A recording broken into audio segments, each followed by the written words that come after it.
আকবার। যদি এই ঘরের মালিকের ইবাদত করতে পারো, ক্ষুধা লাগলে খাবারের ব্যবস্থা আল্লাহ তোমাদের করে দেবে। আর যদি ভয় পাও, ভয়ের সময় নিরাপত্তা দেবে, স্বস্তি শান্তি ফিরিয়ে দেবে। আমাদের 56,000 বর্গ মাইল সত্যি যদি আমরা এখন নিরাপত্তা দিতে চাই, যেভাবে প্রতিবেশীরা আধা জল খেয়ে লেগেছে, নিরাপত্তা দিতে হলে, ষড়যন্ত্র থেকে বাঁচাতে হলে জাতিকে শিরক থেকে বাঁচাতে হবে, তাছাড়া সম্ভব না।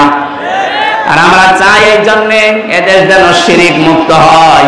বহু চেষ্টা আমরা বিভিন্ন কায়দায় চালাচ্ছি, কিন্তু জাতি এত অজ্ঞ, বিশেষ করে মেয়েরা। আবার শোনেন, আল্লাহ যেটা পারে ওটা অন্য কেউ পারে, বিশ্বাস করার নাম শিরক। শিরক যারা করে তারা সন্তান দিতে পারে কে? অন্য কেউ পারে। বিশ্বাস যারা করেন তারা কিন্তু শিরক করছেন। আমি একটা উদাহরণ দিলাম না, আইন দিতে পারে আল্লাহ। আল্লাহর আইন বাদ দিয়া যারা অন্য আইন এখানে জারি করার চেষ্টায় আছেন, আপনি নামাজ পড়লে, রোজা রাখলে, হজ করলে, যাকাত দিলেও আপনি মুশরিক। আশা করছি আপনি বুঝেছেন। এরপরও যদি কেউ না বোঝা ভান করে থাকে, আপনাকে কোরআন শরীফ দিয়ে হবে না, বুখারী শরীফ দিয়ে হবে না, আপনার বাকারী শরীফ লাগবে। আল্লাহ আপনাকে বোঝার তৌফিক দিন, বলেন আমিন। এজন্য ঈমান আনার পাশাপাশি জ্ঞান অনুযায়ী যদি আমরা আমল করতে পারি, দিন যত যাবে সৃষ্টি জগতের সামনে আমাদের মর্যাদা সম্মান আল্লাহ বাড়াতেই থাকবে। আল্লাহ যেন আমাদেরকে এটা দেখান, বলেন আমিন। কোরআনে কারীমের সূরা মুতাফফিফিন, এখান থেকে মাত্র 3, সেই মাগরিব থেকে বসে আছেন তো আমি দেখতে পাচ্ছি। অনেকে ওঠাউঠি করছে, এটা পোশাক পায়খানার ব্যাপার আছে, আবার অনেকের বিড়ির নেশা আছে। বিড়ি খাওয়ার যাদের নেশা আছে, এই মানুষগুলো তো উঠবে, এদেরকে আপনি ওয়াজ করে ঠেকাতে পারবেন না। সুতরাং যাদের পোশাক পায়খানা, বিড়ি খাওয়ার খুব নেশা লেগেছে, আপনি খেয়ে আবার চলে আসবেন। একেবারে চলে যাবেন না, খেয়ে আবার চলে আসবেন। আসবেন তো? ইনশাআল্লাহ। আমরা কোরআনে কারীমের সূরা মুতাফফিফিন, এই খুব ভালো করে শুনবেন, এটা একটা আমাদের সামাজিক জীবনের কাজ। আল্লাহ পাক বলেন মুতাফফিফিন মানে কি? যারা নেওয়ার সময় বেশি করে নেয় আর দেওয়ার সময় ওজনে কম দেয়, এই মানুষগুলোর ধ্বংস কামনা করেছে আল্লাহ নিজে, বলেন নাউযুবিল্লাহ। আজ আমাদের পরিবার, সমাজ আর রাষ্ট্র এই ওজন কম বেশি এইটার কারণে ধ্বংস হয়ে যাচ্ছে। আমি যেমন বিশ্ববিদ্যালয়ে দেখেছি, অনেক স্যার যারা আছে, যারা ডক্টর, বিভিন্ন ভার্সিটি থেকে যারা ডক্টরেট করে আসে, আল-আজহার থেকে, মদিনা থেকে, বিশ্বের বিভিন্ন জায়গা থেকে তারা জ্ঞান আহরণ করে আমাদেরকে যারা শিক্ষা দেয়, তারা কিন্তু নেওয়ার সময় বিভিন্ন জায়গা থেকে ভালোই নিয়েছিল, কিন্তু দেওয়ার সময় আর সঠিকভাবে দিতে চায় না। তখন বলে প্রাইভেট পড়া লাগবে, কোচিং করা লাগবে। তখনই অন্য বিশ্ববিদ্যালয় প্রাইভেটে যে ক্লাস করায়। আমি শুধু ভার্সিটির স্যারদের উদাহরণ দিলাম এই জন্যে, এটা প্রাইমারি থেকে শুরু করে একেবারে কলেজ পর্যন্ত সব জায়গায়, হাফিজি মাদ্রাসা থেকে একেবারে দাওরা মাদ্রাসা পর্যন্ত, 1 থেকে কামিল পর্যন্ত প্রত্যেকটা জায়গার জন্য বলছি, শিক্ষক যারা আছেন, নেওয়ার সময় যারা বেশি বেশি জ্ঞান অর্জন করেন, দেওয়ার সময় যারা সঠিকভাবে দিতে চান না ছাত্রদেরকে, তখন আবার প্রাইভেট পড়া লাগবে, কোচিং করা লাগবে, আপনি কিন্তু ধ্বংস হয়ে যাবেন। এক কথা বলছেন,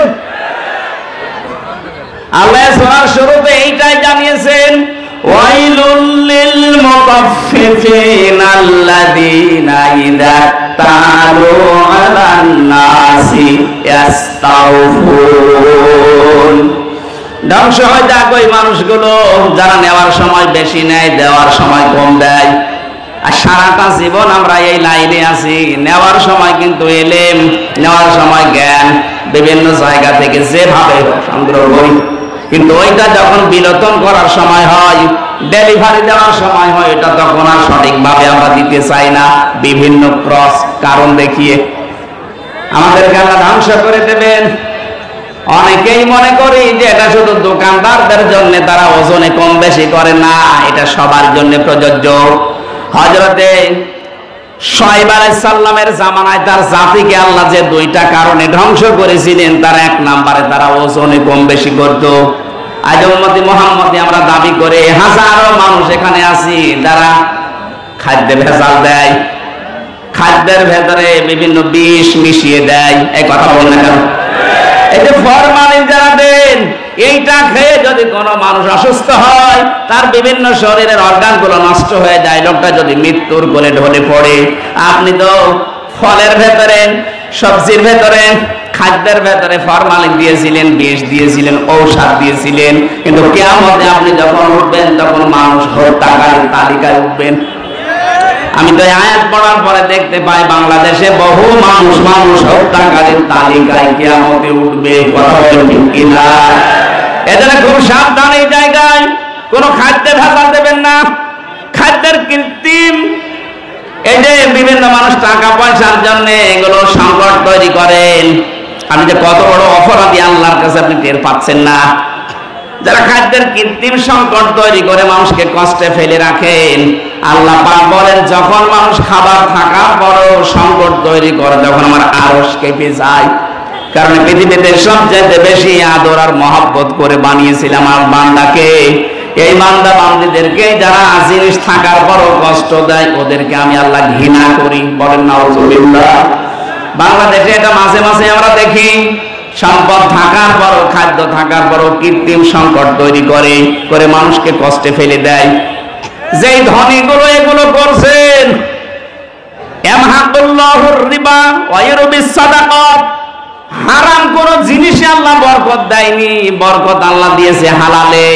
এজন্য হারাম ইনকাম যারা করেছেন আপনি তাকান তাদের দিকে। এত কোটি কোটি টাকার মালিক হয়েছিল, কেউ বেগম পাড়া, কেউ সাহেব পাড়া বানিয়েছে, কিন্তু কি হলো তাদের টাকা? 8 কোটি, 10 কোটি, 12 কোটি টাকার গাড়ি ঢাকার রাস্তায় পড়েছিল 5 তারিখের পরে। কেউ যে মালিক আছে প্রমাণ দেওয়ার জন্য কেউ যায়নি। জেলখানায় পৌঁছতেছে এখন বাংলার সর্বশ্রেষ্ঠ ধনী যিনি দরবেশ। কি হয়েছে তার টাকা? বৈধ অবৈধ নেই, 7টা ব্যাংক থেকে 36,000 কোটি টাকা চুরি করেছে। 36,000 কোটি। শেয়ার মার্কেট লুট করেছে, ব্যাংকগুলো দেউলিয়া বানিয়ে দিয়েছে এক দরবেশে। এমন একটা ভয় ধরেছিল, মানুষ উপর থেকে বিশ্বাস করতো না, না এত বড় দরবেশে কাজ করতে পারে। এই জন্য দাড়ি কেটে নম হয়ে গেছে। আদালতে একজন জিজ্ঞাসা করেছিলেন, আফারমান দাড়ি কাটলেন নবীর সুন্নত? ও বলে হংকার দিয়ে বলেছে, বেশি চিল্লাবেন না, দাড়ি রাখা সুন্নত আর জান বাঁচানো ফরজ। আমি দাড়ি কেটেছি সুন্নত, জান বাঁচাতে চেষ্টা করেছিলাম, কিন্তু মানলাম না, নৌকা আমার ধরিয়ে দিয়েছে। নৌকা করে পালাচ্ছিল না। আমি শুধু হাসির জন্য বলি না, ওনার জীবন থেকে কিছু শিক্ষা নেন। বাংলার শ্রেষ্ঠ ধনীর তালিকায় ওনার নাম সালমান এফ রহমান দরবেশ বাবা, এখন শুয়ে আছে মাটির বিছানায়। হারামে আল্লাহ আপনাকে আরাম দেয়নি। সত্যি কথা বলতে আল্লাহ এই বিষয়টাকে গুরুর বলে দিয়েছেন। আমি হুজুরকে বলছি, আমাল হায়াতুদ দুনিয়া ইল্লা মাতাউল গুরুর। ও বাংলার মানুষেরা, দুনিয়ার জীবন কিন্তু গুরুর। গুরুর মানে ধোঁকা। আপনি কি মনে করেন যে আপনার ছেলে মেয়ে আপনাকে খুব ভালোবাসে? কে বলেছে আপনাকে? আপনার বউ আপনাকে খুব ভালোবাসে। আজকে বাড়িতে যদি একটু মরার ভান করে বলেন যে আপনার স্বামী তো মারা গেছে, যে খাটের উপরে আপনি থাকেন, এই খাটের নিচে তাকে আমরা মাটি দেব, আল্লাহর কসমে দেশের কোনো বউ রাজি হবে না। ওই জিনিস রেখে আমি জিন ভূতের কামড় খাবো? দেখেছেন কি ভালোবাসা আপনার জন্য? আপনার সন্তান, আপনার মা বাবাও ধোঁকা, আপনার মা বাবা আপনার জন্য ধোঁকা। অনেকে মা বাবার মুখে হাসি ফোটাতে, ছেলে মেয়ের মুখে হাসি ফোটাতে, স্ত্রীকে সুখে রাখতে হালাল হারাম দেখে না। বাবা শাহজালাল, সব হালাল। কি হবে জানেন আপনি? আমি বাস্তব বলছি, 200 বছর পর মাত্র কত বলেন? মাত্র 200 বছর পরে যদি আজকের এই প্রধান অতিথি উনি যদি এই গ্রামে ঘুরে আসে 200 বছর পর, তখন তো এখানে আর আমরা একজন থাকবো না। কি 200 বছর পরে ওনাকে আল্লাহ যদি আবার বাঁচিয়ে বলে যা দুনিয়া দেখে আয়, উনি এসে যদি সিরাজগঞ্জের এই বেলকুচিতে ওনার বাড়িতে এসে বলে 2 তলা বিল্ডিং আমার, ওই সময় যারা এখানে বসবাস করবে ওনারে ঘাড়ে ধাক্কা দিয়ে বের করে দেবে। কে আপনি? আমি কি বেশি বলছি? আপনি ফিরে এসে দেখেন, শুধুমাত্র আপনাকে পরিচয় দিতে গেলেই মারবে, বলবে আপনার থাকার জায়গা নেই, এই জন্য এরকম ভণ্ডামি করছেন। গ্রামে মসজিদ আছে, ওখানে বারান্দায় রাতটা থাকেন, সকালে ফোটেন, এইটা বলবে আপনার নিজের পরবর্তী প্রজন্ম। আরে ভাই, আমার 3 পুরুষের পরে আমি আর চিনি না। আমার বাবা রিয়াজউদ্দিন, তার বাবা জাহান আলী, তার বাবা নওয়াজউদ্দিন, এরপরে আমি আর চিনি না। সত্যি কথা বলছি, আমি চিনি না। কারণ এরপরে যে কারা আছে, ওকে হিন্দু না মুসলমান তাও জানি না। খুব বেশি হলেও না 100 বছর হবে। আমার বাবার বাবার বাবা 3 পুরুষ, এরপরে আমি আর চিনি না। এখন ওই নওয়াজ আলী সরদারের যিনি ছিল বাবা, কে আমি তো জানি না। উনি যদি এখন এসে কুষ্টিয়ায়, কোনো শিরিক নেই, আপনি কাবার এলাকার ভেতরে শিরিক পাবেন না। হ্যাঁ, কাবার বাইরে যান, সেখানে চিন্তায় আছে, মারামারি আছে, ঝগড়াঝাটি আছে, কিন্তু কাবার ভেতরে আমি দেখেছি এটা নিরাপদ জায়গা। আল্লাহ কোরআনে কারিমে সূরা আলে ইমরানের 93 নম্বর আয়াতে জানিয়েছেন, ওমান দাখালাহু কানা আমিনা। এখন আমার প্রশ্ন, বাংলাদেশ কি কাবা শরীফ? ঘুমাচ্ছেন? বলেন বলেন, বাংলাদেশ কি কাবা শরীফ? কত দূরে এটা? 650 কিলোমিটার দূরে কাবা থেকে। তাহলে 56,000 বর্গ মাইলকে যদি কাবার মতো নিরাপদ বানাতে চান, স্বস্তি শান্তি নিরাপত্তা দিয়ে ঢেকে রাখতে চান, অবশ্যই এখানে কিছু একটা করা লাগবে। কি সেটা? সূরা আনআম 82 নম্বর আয়াত, 7 নম্বর পারা, 17 নম্বর পৃষ্ঠার 1ম নম্বর লাইনে আল্লাহ দিয়েছেন, আল্লাযীনা আমানু ওয়া লাম ইয়ালবিসু ঈমানাহুম বিযুলমিন উলাইকা লাহুমুল আমনু ওয়া হুম মুহতাদুন। আল্লাহ পাক বলেন, যারা ঈমান আনবে আর ঈমানের সাথে জুলুমকে মিশ্রণ করবে না। এখানে জুলুম মানে শিরিক। জুলুম মানে কি? যারা জুলুমকে মিশ্রণ করবে না ঈমানের সাথে, উলাইকা লাহুমুল আমনু, আল্লাহ যেন এভাবে দেখাচ্ছেন, উলাইকা লাহুমুল আমনু, এই মানুষগুলো শান্তির হকদার। সুতরাং আল্লাহ শান্তি দেওয়ার মালিক, স্বস্তি দেওয়ার মালিক, নিরাপত্তা দেওয়ার মালিক। রব্বুল আলামিন সূরা কুরাইশ নাযিল করে গ্যারান্টি দিয়েছিলেন কুরাইশদেরকে, লিলাফি কুরাইশিন ইলাফিহিম রিহলাতাশ শিতাই ওয়াস সাইফ ফালিয়াবুদু রাব্ব হাযাল বাইত আল্লাযী আত'আমাহুম